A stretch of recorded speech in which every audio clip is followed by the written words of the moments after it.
Folks, I'm going to title this video, You Can Lose Your Shirt Farming. So, I'm 55 and I want to give you hope at the end of the video and share 5 things that I think could make it. So, 55, they say the way to have $1 million after you farmed for 3 years is to start with about 4 or 5.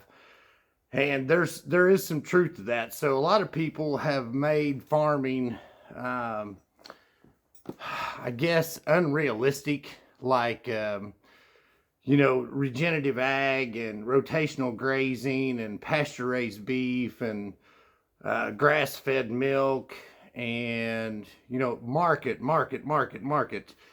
to a belief system. And yeah, I think all of those are great markets. I'm not discounting that. But at the end of the day, you have to make money, raise your kids, stay married. At least that's my intent. And so my bride and I, we're empty nesters. We did grow up just down the road from each other. Both of our dads milked cows, the beloveds milked cows. So at that point in time, there was a lot of grade A dairy barns built in the Ozarks. It was the mortgage lifter. So kind of about the same time, the feeder pig industry started to wane, and that farrow to finish, organizations came in and they didn't need our feeder pigs anymore. And that West Plains area, they tell me, was the feeder pig capital of the world. I don't know how many hundreds of thousands of feeder pigs. And so just, Daddy would have an open lot with hogs. He would farrow a bunch of pigs. I'm not a pig guy and don't claim to be. And so he would have a litter of pigs. He would get them up, I don't know, 5, 10, 15, 20 pounds. I don't know what the market was. And they would ship those to where the feed was. Well, after a while, everybody thinks they can do it faster, smarter, and stronger. And they can. So I'm not discounting that you may have this brilliant idea and you're going to revolutionize farming. Well, let me tell you, these hillbillies pretty doggone smart. And I thought about calling this video Failed 930 Times and Still Here. So that's one thing. Farming life in general, as I get older, it's about failing fast rather than slow, agonizing, and getting back up and pivot and take what you've learned and implement it, hopefully, spiritually, relationally, financially. Money isn't everything, but it sure does buy 930 tractors. So my intent is to give you some hope at the end. I love Joel Salton, and I love Greg Judy. But look at their skin. They are 60, 70 years old, and what they implement, I'm not disputing, is a great idea. But you're going to have to escalate very, very fast. I would say you're going to have to, the only people I have seen come into the Ozarks and what I would say make it generationally, they had a plan. They implemented their plan. They had basic skills on the farm. They had a nest egg, or they had some financing. They were of good character. They were hard workers. They didn't shy away from these or this. And so I'm going to give you a tour of my farm and some of the things that have worked in the past and are currently working. So we started, I graduated in 1987 from Mountain Grove R3 schools. And my intent was to get the heck out of there and start milking cows as fast as possible, because that is what had made people successful in the past. And the older I get, the faster this journey goes. And it seems like the faster things are changing with digital marketing, YouTube, Facebook. Information is just right at your fingertips. You know, I've had a lot of kids say, well, I don't know how to do this. Well, genius, ask the Google. I'm 55 and I can run with the smartest guy in the room, if he'll let me have a few seconds with my phone, if you know what I mean. Hey Google, how do you change a starter in a Zuzu pickup truck built in 1973? Well, first, it's that simple. So there are no secrets left. And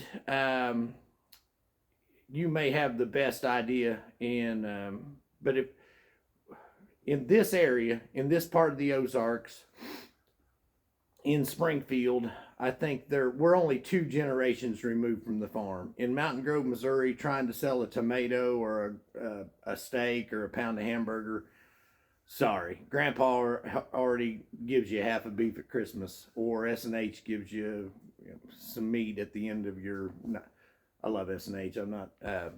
Anywho, I'm gonna gather my thoughts, and then I'm gonna come back in and just kind of show you some of the things that have transpired in the last, I guess, really since 1987. So I'm the non-edited Charlie, but I hope this helps, and we're gonna pause.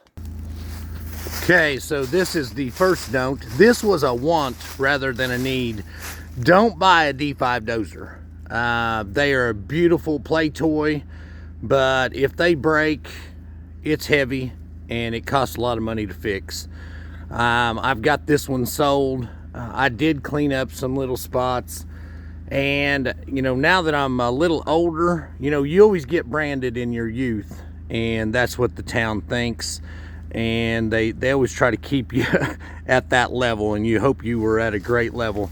But so as I get older, and if I were to buy this machine today, if I had money, it was like a fishing habit. I would do a better job of cleaning up, and you know, it's the finish work in anything. It's the details in anything.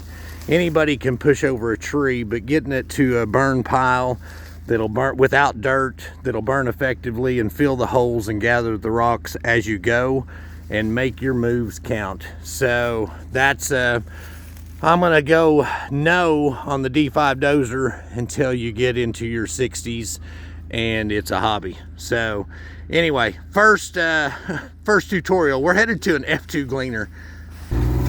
Okay, so right here is one of those movable chicken deals that we for meat birds, and we've got several hatcheries around, so that is a no on a profit center. It does give your children something to do, and it is a great way to have beef or to have chicken. If this is my junk pile, what do you think? There's an 880 Dave Brown tractor. This is a beautiful thing. Anyway, the chicken for keeping kids off drugs, yes. For your own meat, yes. For a profit center, I'm just not seeing it. Death rate is way too high. Okay, so here's an F2 gleaner. So in South Central Missouri, we have this wonderful grass called Kentucky 31 fescue. Here's a seed head from some Kentucky 31 fescue.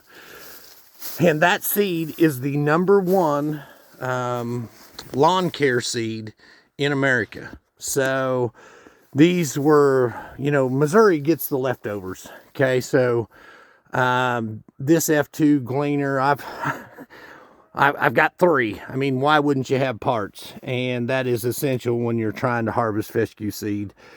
For a young man and doing custom work, if you know your neighbors and they've got some bigger tracts and cattle price isn't too high and fescue seed price is, I've made several payments with an F2 gleaner, land payments. And you know, when seed gets to $1 a pound, there's a picture of the farmstead. I'm going to take a picture of that. That's awesome.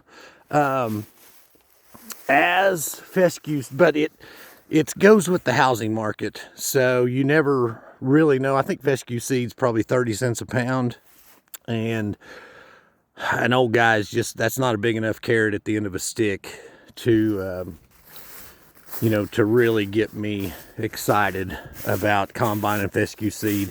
It is hard work, but if you're in some good seed, and there's a knack for that, you know, Farmers Ag Center, Pennington Seed, they're buyers, and they clean it. You can store it for, you know, to hold it to get a better price. I usually just sell my seed as I take it in. I try to, and I haven't combined seed for probably 4 or 5 years. I'm kind of over it. I've got some land back that I may be forced to run a combine just to generate some revenue so that my real estate career doesn't pay for the farm.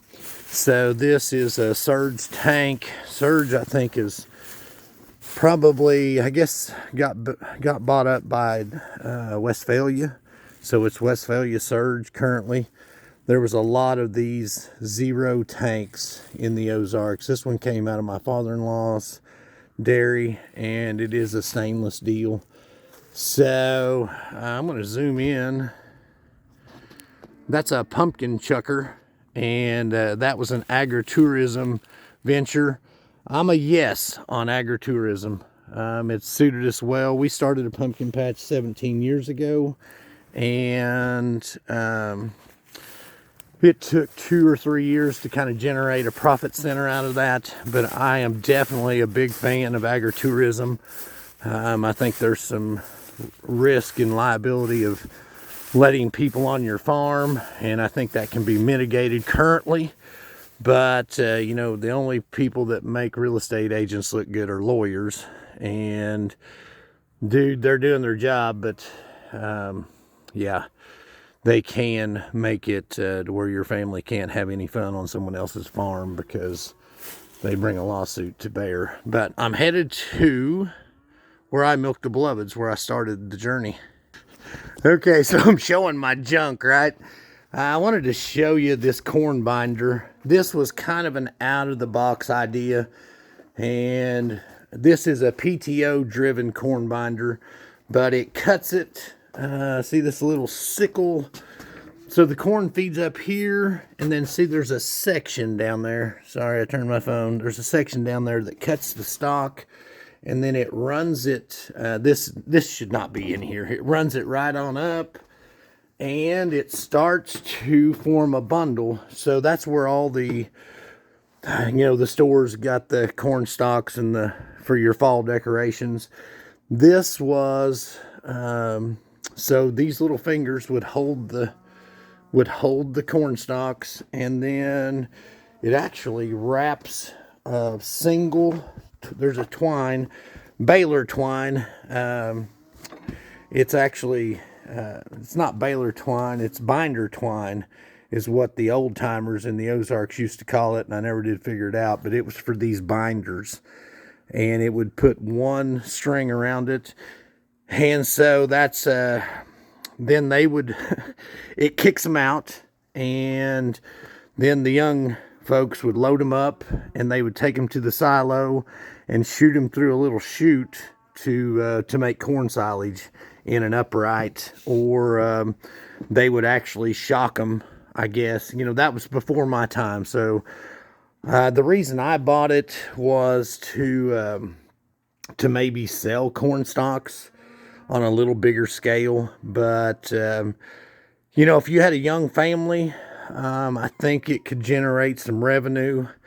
And if you had a market, you know, that's the deal. You have to have the market.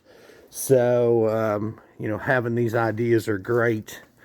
But what are you going to do? What's the end change? This building was a horse barn. My dad built that, and it needs some help. So there was, when my dad bought this place in the 60s, where that green barn is, we call that a calf barn. There was a hip roof barn right there. My dad started producing grade C milk. He had worked for the government in like soil conservation, not CIA, sorry, it was soil conservation. They wanted him to relocate. He had already bought this 400 acres, and so he said, I ain't a moving. And he said he would never milk cows. Well, he started milking cows. There was a hip roof barn when I was a little boy.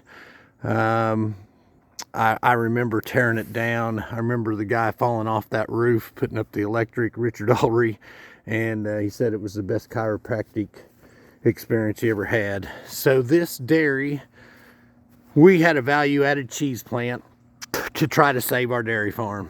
And there's a gentleman renting this. We had a grade A permit, and we milked cows in the back. That milk was as fresh as you can get it in a micro dairy design vat, which I highly recommend. Frank Kipe, super guy, super knowledgeable on processing milk, small scale, you know, maybe hobby. But in the 70s, it was just a dairy barn. I milked there after my parents decided my mom did not want to milk anymore, so I took over the dairy. My bride and I raised 5 kids here, and I had the bright idea of building a brand new dairy barn in 2008, and that was a $100,000 mistake. So we didn't lose the farm, but I had a guy tell me, Duncan, don't build that dairy barn, buy 100 black cows and Angus cows. And I didn't. I should have bought the Angus cows. So anyway, he was right, I was wrong. I built the dairy barn, and maybe I should have bought 100 red cows, but maybe I should have bought 100 white cows. I should have bought some cows. I don't care if they were purple, but I built a dairy barn. Anyway, I built that dairy barn. I wanted to save the dairy farm, I thought at that time, so we started a value add and the cheese plant. We had a 22-gallon vat pasteurizer. We made yogurt, did pretty well, and I'm a big fan of, if this operation was close to St. Louis, Kansas City, Chicago, Dallas, you know, say 20, 30 miles outside a super big urban center, man, you would knock it out of the park. People are longing for that small farm, you know, experience. This gentleman that's running, I don't have anything to do with this cheese plant. I'm just hoping that he succeeds, and that's my hope that he does. So there's a Morton building. This was a hay barn in the 80s and 90s. We were able to ship in, diesel fuel was cheap enough. We were able to ship in Kansas alfalfa in small square bales, which turned into 3x3 8s, alfalfa bales. And we were able to produce milk here and send it out. But there again, the dairy industry is in a turmoil right now because diesel fuel is so high, the feed is high. So you're freighting that in at a really high level as far as cost, and then your milk is not worth that much, and so you're paying to freight your milk out. So you're battling, paying big money and not receiving a lot of money. So there's another F2 gleaner. That's actually a friend of mine's. That's mine. It's a hydro, 13-foot head. Just gets it done. I'll walk you in the lot here. We had a little feeding alley here, grown up with weeds now. So this is our holding pen. So this covered, you can see where the truss rafters went up against the barn. We took this down and we took it to the pumpkin patch and made a hay barn down there. So we repurposed it. I'm not going to go in the barn, but it started out as 3 on a side bypass, surge bypass, probably the most user-friendly. You know, if you're going to milk cows, which crunch your numbers, and I'd say you're going to have to do a value add, but a surge bypass barn, man, I mean, glory be. You can manage cows individually. You can work around slow milking cows. You see them, they see you. For an agritourism venture, I think a bypass barn, you see a lot of them, they have a glass front, just a one-sided bypass barn. And you see them in the Ozarks, you see them all over. I think the C of O, School of the Ozarks, last time I was there, they had a 4 on a side bypass, and they process their own milk. Got a great testimony, and you know, kind of a cool deal. So I'm still pro dairy. Dairy's in my heart, but I think you're going to have you're gonna have to be the elite Top Gun manager to run a small dairy. So you see a corn planter. I'm gonna focus. I bought that corn planter this year. I can't get this. Do not buy equipment, okay? But I just I planted corn, non-GMO corn, and 4 corn stalks for our pumpkin patch. We had pumpkins in there, and you know, there again, I'm pro agritourism, I'm pro ag. I just want you to not be sold a bill of goods. You need to talk to people who have been in the industry, and you need to be able to discern good advice from bad advice. Talk to people who have failed and achieved, and then make an informed decision and have a plan and implement your plan. But if it fails, be able to pivot. That is the trick. Okay, I'm going to go down and show you the pumpkin patch, and then so I'm going to go down and show you the pumpkin patch, and then shut this off. It's 22 minutes. You won't get back. So a little trick is 2 times the speed, and then it's only 11 minutes and 20 seconds. So pumpkin patch is next. So I bought this little mini skid steer. Dude, I love this thing. So in my old age, it'll lift 800 pounds and it will save your back. So don't buy equipment, but it was a want rather than a need. So anyway, to the pumpkin patch we go. Okay, so we're at the pumpkin patch. I wanted to bring your attention to this. Farm Bureau has in the past tried to get it where agritourism agency or agritourism ventures in the state of Missouri. Hey Bella, is that your name? Anyway, the agritourism agency they're insulated from liability of slip and falls, and just basically this sign states that we are a registered agritourism event. If you fall down, if grandma falls down in the creek and blows bubbles, you can't sue me. So will it keep somebody from, anybody can sue you for anything at any time, welcome, but can they win? That's the at the end of the day. So we built the cabin in 08. We built the bathrooms in 2010, boys and girls. We built the hay barn, I think it was 2000 and maybe 13, and that's that hay barn. I'll also zoom in on that. Sorry, I tried to. So that hay barn, and it's got a slide coming down right there. See the slide? It's a rolly slide, and it's got a picture scene, and then behind it is a corn bin.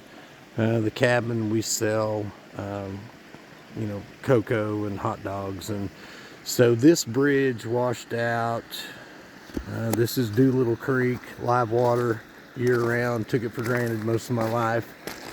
So that bridge actually washed out about a month ago. We're going to get it out of there.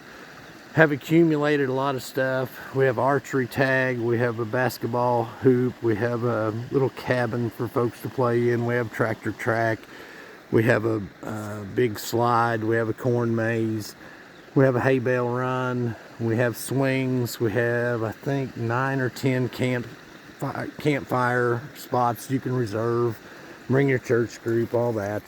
So, you know, I said I would get, there's a blacksmith shop over there as well. We've got, so of things I see that could work is,